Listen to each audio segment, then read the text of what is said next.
Good morning. My name is Brendan Hurley. I'm the Senior Vice President of Marketing and Communications for Goodwill Industries of Greater Washington and the President of the DC chapter of the American Marketing Association. I'm glad to be able to chat with you a little bit today and share some of my knowledge about marketing a product or service to multiple populations. Okay, they won't go in.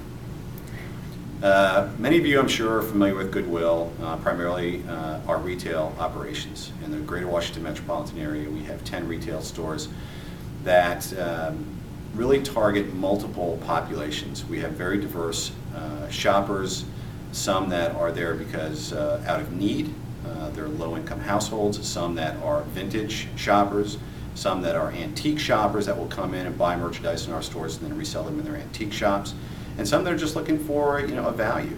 But we need to position our retail operations differently with each of those populations.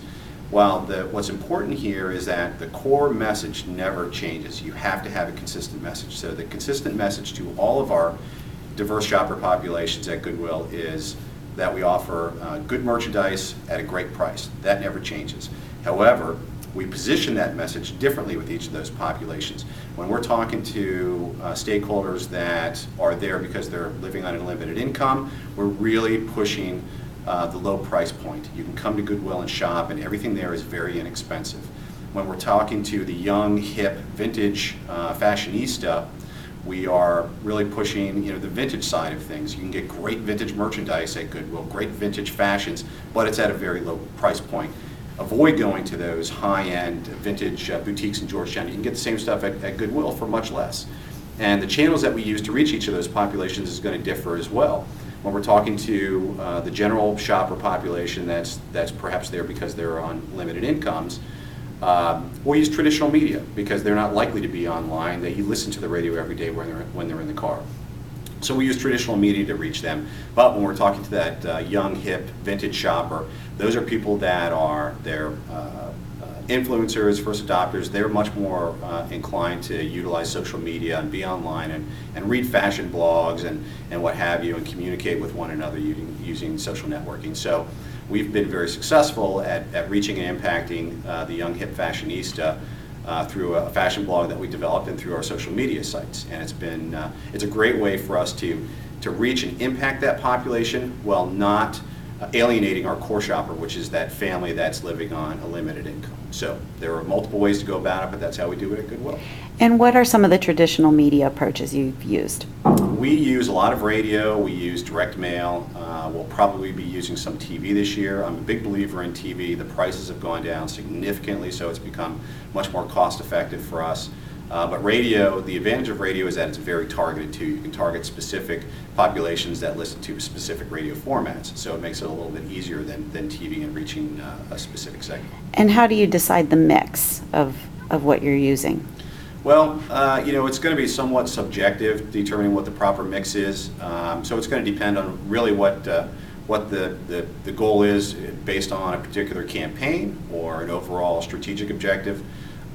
We spend substantially more on using traditional media than we do on social media, just because it's just generally higher priced. So, the advantage of social media is that there's a very low hard cost to it, but it takes significantly more. There's more opportunity cost involved in social media because it takes time in order to write those blogs. It takes time to respond to them. It takes time to post updates on your Facebook page and to tweet. So there's a real difference in the types of resources that you're utilizing with each form of media. And can you give us an example of a successful campaign you've done, just a little bit of the details, high-level overview? Sure. Matter of fact, we're right now in the midst of a campaign that is, up to this point, has proven tremendously successful for us, and it had several goals in mind. We are working with Miss District of Columbia, who is, by the time you see this, she may have already hopefully become Miss America. But her campaign for the Miss America pageant, her cause platform is recycling. So we developed a campaign with her where we produced a series of video vignettes that we posted on our very successful fashion blog, which is fashionofgoodwill.org/blog. The video vignettes are of her shopping in Goodwill retail stores to furnish her new apartment. So everything that's in our apartment has been recycled through Goodwill. And that was designed to help continue to reposition Goodwill as a place to find great merchandise at a low cost, while also pushing our recycling message at the same time. When you donate to Goodwill, you're recycling. When you buy from Goodwill, you're recycling. So we're touching two different populations, two different core messages. But at the same time, strategically, it was also designed to improve our SEO ranking, which is very important, as you guys probably know. When you're trying to track down a business, having a high SEO ranking will drive more people to your site. So it's accomplished many of our objectives already, and it's already generated about $150,000 in our media because of the uniqueness of the campaign. A lot of traditional media has picked it up, and a lot of websites and bloggers have already picked it up and pushed it out for us too. Great. Well, thank you. My pleasure. Good luck.